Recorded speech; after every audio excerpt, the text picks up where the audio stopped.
Hello friends, welcome to my channel pharmacy वाले गुरुजी। आज मेरा टॉपिक है इम्यूनो स्टिमुलेंट। तो इम्यूनो स्टिमुलेंट होते क्या हैं, पहले आपको ये पता होना चाहिए। तो इम्यूनो स्टिमुलेंट होते हैं जो हमारी बॉडी में इम्यून सिस्टम होता है उसको जो स्टिमुलेट करते हैं उनको हम बोलते हैं इम्यूनो स्टिमुलेंट। और कुछ ऐसी ड्रग्स होती हैं जो हमारे इम्यून सिस्टम को सुप्रेस करती हैं, तो उनको बोलते हैं इम्यूनो सुप्रेसेंट ड्रग्स। तो हमारे जो बॉडी है उसमें जो इम्यूनिटी होती है दो टाइप की होती है, इनेट इम्यूनिटी और एडेप्टिव इम्यूनिटी। तो फर्स्ट है इनेट इम्यून रिस्पॉन्स। इनेट इम्यून रिस्पॉन्स क्या होता है? First line of defence against any antigenic insult includes defence like physical, skin, biochemicals में हमारे आगे कंपोनेंट लाइसोसोम, इंटरफेरोन्स और सेलर कंपोनेंट जो है वो न्यूट्रोफिल्स, मोनोसाइट्स हो गए, मैक्रोफेजेस हो गए। ये सारे जो है वो इनीट इम्यून रिस्पॉन्स में जो है वो हेल्प करते हैं। मतलब जब भी कोई पैथोजन जो है वो हमारी बॉडी में जाता है तो उसको जो है वो किल करते हैं और हमारी बॉडी को प्रोटेक्ट करते हैं उससे। तो उसमें जो हमारा आ गया skin, complement lysosomes, interferons, neutrophils, monocytes, macrophages. Next है अडेप्टिव इम्यून रिस्पॉन्स। तो इम्यूनिटी होती है हमारी बॉडी में, एंटीबॉडी प्रोडक्शन करती है और किलिंग करती है एक्स्ट्रा सेलुलर, जो भी हमारा ऑर्गेनिज्म हमारी बॉडी में जाता है उसको किल कर देती है।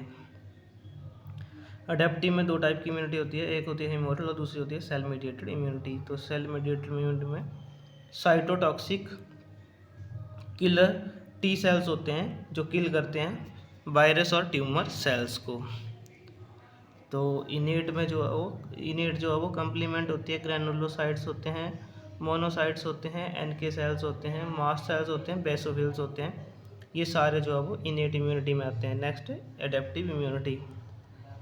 इसमें आता है B and T lymphocytes, antibodies, helper T cells, cytolytic सुप्रेसर्स।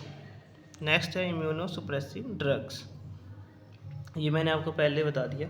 जो इम्यूनो सुप्रेसिव ड्रग्स होती हैं उनका काम क्या होता है? These drugs that suppress the immune system, particularly important for transplantation, autoimmune disorder, allergies and all the cases where immune system is too active। मतलब अगर किसी भी जो पेशेंट अगर उसमें हम जो है वो अगर कोई ट्रांसप्लांटेशन करते हैं तो हम जो है वो इम्यूनो सुप्रेसिव ड्रग्स जो है वो यूज़ करते हैं।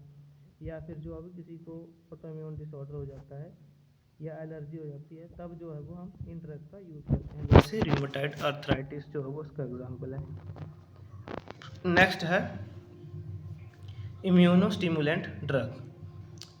Those drug that stimulate the immune system, particularly important for the treatment of infectious disease, tumor, immunodeficiencies and all the cases where the immune system need a boost।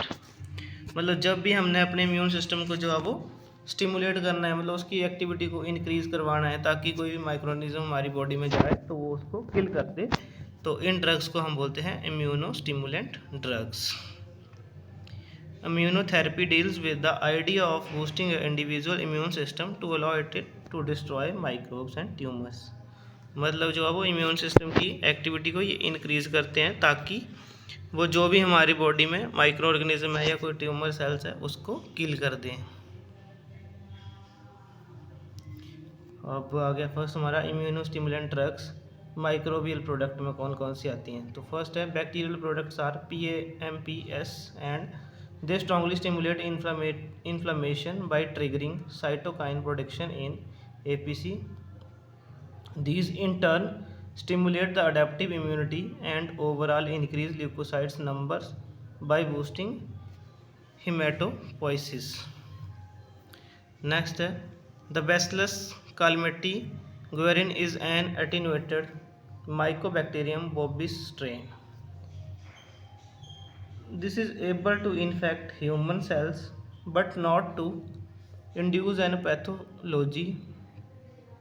Rather, it can stimulate the production of IgS by B cells and thus behave as a vaccine against Mycobacterium tuberculosis। It has a strong inflammatory effect on some tissues and has thus been also approved as a treatment for blood cancer. तो जो BCG vaccine है उसमें जो है वो हमारा Mycobacterium वोपिस जो है उसकी जो है वो अलाइव जो है वो स्ट्रेन होती है, और इसको हम यूज़ करते हैं माइकोबैक्टीरियम ट्यूबरक्लोसिस में, और इसका यूज़ जो है वो हम ब्लैडर कैंसर में भी यूज़ करते हैं। The bad side is that PMPS can induce massive cytokine production that can result in fever and shock। तो जो हमारे बैक्टीरियाज होते हैं, वैक्सीन होती हैं, उसकी वजह से जो है वो फीवर और शॉक के जो है वो चांसेस जो है वो बढ़ जाते हैं। नेक्स्ट है इम्यूनोथेरेपी। इम्यूनोथेरेपी में आ गया हमारा cytokine therapies. Since cytokines control the whole immune system and mostly stimulate it, it is logical to use them whenever there is need to boost the immune system activity। तो cytokine जो है वो हम use करते हैं जब भी जो है हमने अपने इम्यून सिस्टम को जो है वो बूस्ट करना है, तो उसमें हम यूज़ करते हैं cytokine therapy. They are also use in clinical practice but they are burden by severe side effect. मतलब इसके जो है वो साइड इफ़ेक्ट ज़्यादा हैं, तो इसको हम यूज़ कम करते हैं। प्रोलिफरेशन ऑफ टी सेल्स, ये जो प्रोलिफरेशन करती हैं टी सेल्स की, और डिफ्रेंशिएशन करती हैं, एम्पावर करती हैं इनेट इम्यूनिटी को। मतलब जो साइटोकाइन थेरेपी है वो जो है वो हमारे इम्यून सिस्टम में जो भी पैरामीटर्स होते हैं, जैसे साइटोकाइंस हो गए, जो वो जो है वो जाके बी सेल टी सेल्स होते हैं, उनकी जो प्रोडक्शन होगी उसको इंक्रीज़ करेंगे ताकि वो अपना काम प्रॉपरली कर ले। पर इसके जो है वो साइड इफ़ेक्ट ज़्यादा हैं।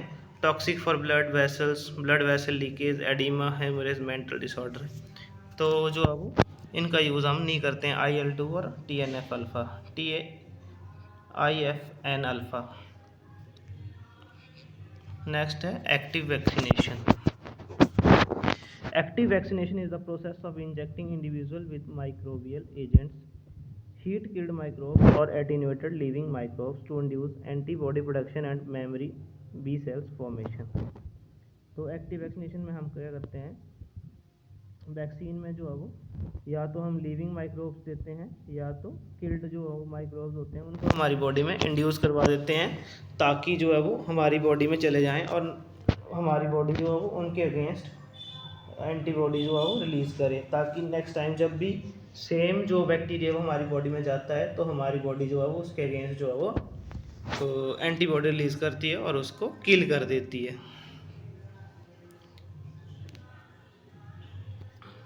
तो इसके जो है वो साइड इफ़ेक्ट जो है वो कम होते हैं। पर इसमें सम केसेस में ऐसा होता है कि जब भी हम जैसे हाफ किल्ड बैक्टीरिया जो है वो इंसर्ट करते हैं हमारी बॉडी में, जिसको हम बोलते हैं एटीन्यूएटेड वैक्सीन्स, तो उस केसेस में कई बार ऐसा होता है कि अगर बैक्टीरिया जो है वो वहाँ जाके ग्रो कर जाता है तो उसकी वजह से जो है वो सीवियर जो है वो साइड इफ़ेक्ट हो सकते हैं या फिर डेथ भी हो सकती है पेशेंट की। नेक्स्ट है passive vaccination. In passive vaccination individuals are injected with performed immunoglobulins, thus individuals require pools of immunoglobulins and ability to respond to certain microbes। तो इम्यूनोग्लोबुलिन्स जो है वो इसको हम इंजेक्ट कर देंगे उसकी बॉडी में, उसकी वजह से जो है वो इम्यून सिस्टम की जो है वो ओवर एक्टिवेशन हो जाएगी, और जैसे कोई माइक्रो ऑर्गेनिज्म जो है हमारे इम्यून सिस्टम के मतलब रेंज में आएगा तब भी बॉडी में जाएगा तो वो उसको किल कर देंगे। नेक्स्ट है adjuvant used for vaccination। Injecting a living microbe can be dangerous and reducing the amount of microbe to the minimum is mandatory। Here is the need for adjuvants। Adjuvants are chemicals or biological products that can either boost T cells, activate inflammation, or help to stabilize the antigen so that it can stimulate B cells for a longer time। मतलब ये जो है वो activation करते हैं जो भी हमारे टी सेल्स होते हैं और इन्फ्लामेशन एक्टिवेट करते हैं इन्फ्लामेशन को, और स्टिमुलेट करते हैं बी सेल को फॉर लॉन्गर टाइम के लिए, ताकि अपना एक्शन जो है वो शो करते रहें। नेक्स्ट है adoptive cell transfer. Adoptive cell transfer deals with the idea of isolating immune cells from individual, expand them in culture and then reinfuse them into the wonderful strategy to kill tumours. इसमें जो है वो हमने क्या करना है, किसी भी इम्यून सिस्टम से जो है वो हमने सेल जो होते हैं, जो सेल इम्यूनिटी को बढ़ाते हैं, उनको जो है वो हम जो है वो कल्चर मीडिया में जो है वो उनको आइसोलेट करेंगे पहले, और वहाँ पे उनकी जो है वो कल्टीवेशन, मतलब उसको वहाँ पे ग्रो करवाएंगे उस सेल को, और जो है फिर जो है वो हमारी बॉडी में उसको री इन्फ्यूज़ कर देंगे, ताकि वहाँ पे जाके वो अपना एक्शन शो कर दे। ऐसे क्या होगा कि कम टाइम में जो है वो सेल वहाँ पे जो हमारा कल्चर मीडिया होगा उसमें ग्रो कर जाएगा, और उसके बाद हम इसको री इन्फ्यूज़ कर देंगे बॉडी में, ताकि वहाँ पे जाके वो अपना बेस्ट इफेक्ट शो कर दे। जैसे डायग्राम में दिखाया गया है कि पहले हमने सेल निकाले और उनको हमने ग्रो करवाया, ग्रो करवाने के बाद उसको हमने इंजेक्ट कर दिया बॉडी में, और हमारा इम्यून सिस्टम जो है वो एक्टिवेट हो गया, और उसकी वजह से जो है वो कोई भी प्रॉब्लम नहीं आएगी, और वो हमारी जो बॉडी है उसकी इम्यूनिटी को बढ़ा देगा। नेक्स्ट है सेल बेस्ड वैक्सीनेशन।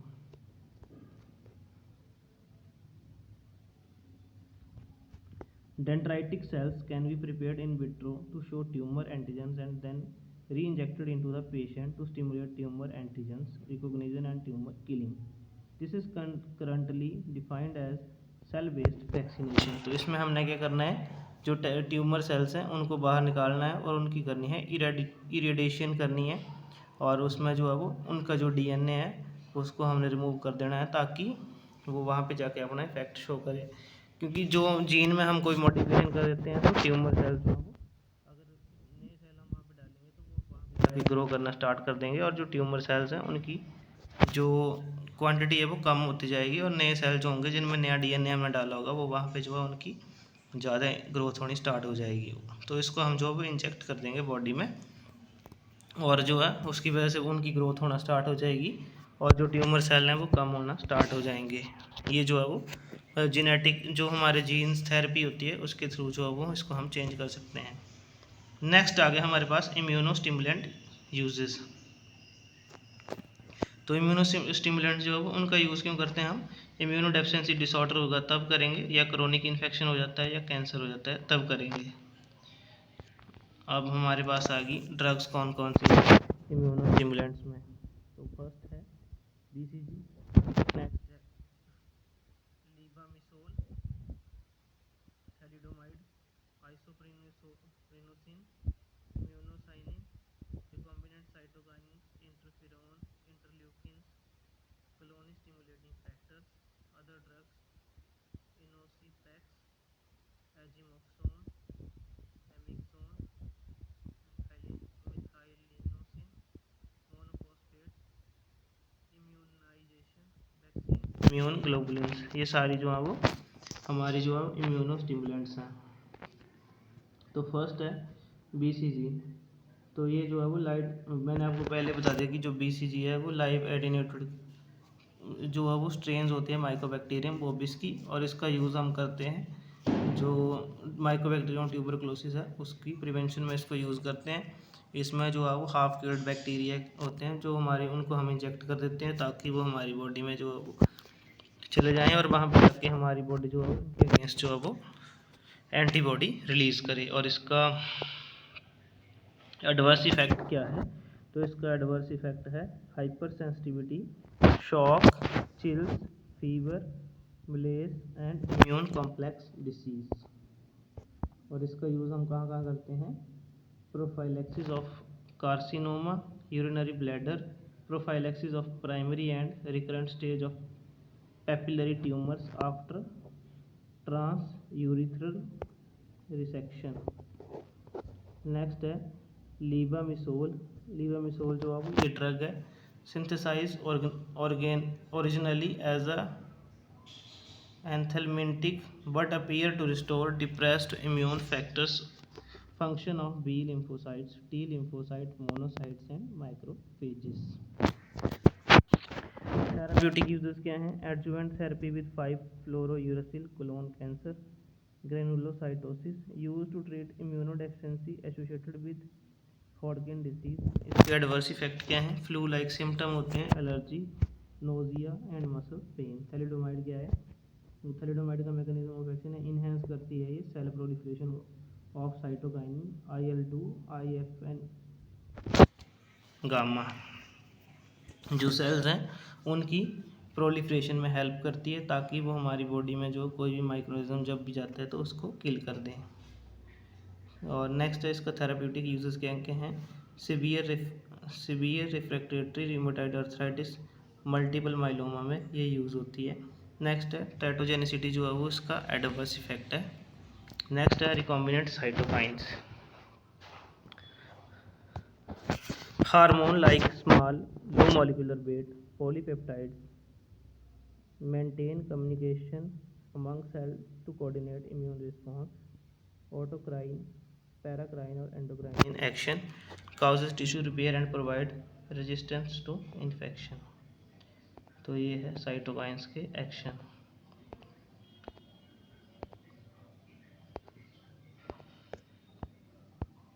नेक्स्ट है आइसोप्रिनोसिन। तो आइसोप्रिनोसिन क्या है, complex of p acetamido benzoate salt of N dimethyl amino two propanol inosine in 3:1 molar ratio. तो augmented production of cytokines such as IL-1 and IL-2 and IFN gamma increases proliferation of lymphocytes in response to mitogenic or antigenic stimuli, increase active T cell rosettes and induce T cell surface marker on प्रोथाइमोसाइट्स। तो जो आइसोप्रिनोसिन है उसका main mechanism of action यही है कि ये जो production है साइटोकाइनिन्स की तो उसको इंक्रीज़ करती है। एडवर्स इफेक्ट क्या है इसका, माइनर CNS डिफरेंसेंट है ये, transient nausea and vomiting cause करती है, rise in uric acid in serum and urine, और इसको हर्पस सिम्प्लेक्स इन्फेक्शन में यूज़ करते हैं, सब एक्यूट स्क्लेरोसिंग में यूज़ करते हैं, और जो है वो इसको acute viral encephalitis caused bye herpes simplex उसमें भी यूज़ करते हैं, जो वायरस के द्वारा डिसीज़ काउज करते हैं, मतलब जो वायरस डिसीज़ का हर्पस वायरस डिसीज़ काउज करता है उसकी ट्रीटमेंट में हम यूज़ करते हैं इनको। नेक्स्ट है immunocyanin, stable form of haemocyanin, a non haem oxygen carrying copper containing protein found in arthropods and molluscs. Urinary bladder cancer में जो है वो यूज़ होती है हमारी इम्यूनोसाइनिन, और इसका एडवर्स इफेक्ट है रेयर माइल्ड फीवर। नेक्स्ट है इम्यूनाइजेशन। तो इम्यूनाइजेशन में stimulation with N antigen and active में करते हैं हम, और पैसिव में करते हैं परफॉर्म्ड एंटीबॉडी। एक्टिव इम्यूनाइजेशन में बैक्टीरिया जो होगा वो जैसे जाएगा मैक्रोफेज उसको एनगल्फ कर लेंगे, और उसके बाद एक्टिवेशन हो जाएगी, लिम्फोसाइट्स में कन्वर्ट हो जाएगा, और बैक्टीरिया को जैसे वो इनगल्फ कर लेंगे उसके बाद जो है वो लिम्फोसाइट उसके बाद प्रोलिफरेशन होगी, और प्रोलिफरेशन होने के बाद प्लाज्मा सेल में चला जाएगा, और जैसे बैक्टीरिया वहाँ पे चला जाएगा तो उसके अगेंस्ट जो है वो एंटीबॉडी रिलीज़ करेगी हमारी बॉडी। नेक्स्ट है वैक्सीन्स। तो वैक्सीन मैंने आपको पहले बता दिया, जब भी हम कोई वैक्सीन किसी पेशेंट को देते हैं तो एटेन्यूटेड बैक्टीरिया जो है वो उसमें दे देते हैं, या हाफ किल्ड या किल्ड बैक्टीरिया जो है वो उसके इंसर्ट कर देते हैं बॉडी में, तो हमारा इम्यून सिस्टम जो है वो उसके अगेंस्ट जो है वो एंटीबॉडी रिलीज़ करता है, और नेक्स्ट टाइम जब भी कोई वो सेम बैक्टीरिया हमारी बॉडी में आता है तो वो उसको आइडेंटिफाई कर लेता है और उसके अगेंस्ट जो है वो एंटीबॉडी रिलीज़ करता है। नेक्स्ट है immune globulin. Individual is डिफिशेंट in antibodies immunodeficiency. तो अब हम जो है वो इम्यूनोग्लोबुलिन्स जो है वो उसको देते हैं अगर उसमें डेफिशिएंसी है तो, ताकि जो है वो उसकी बॉडी में जो है वो इम्यून सिस्टम जो है वो उसका स्ट्रांग रहे, अब जब भी कोई माइक्रोऑर्गेनिज्म उसकी बॉडी में आए तो वो उसको किल कर दे। तो ये था मेरा आज का topic, immunostimulant and immunosuppressant. Thank you.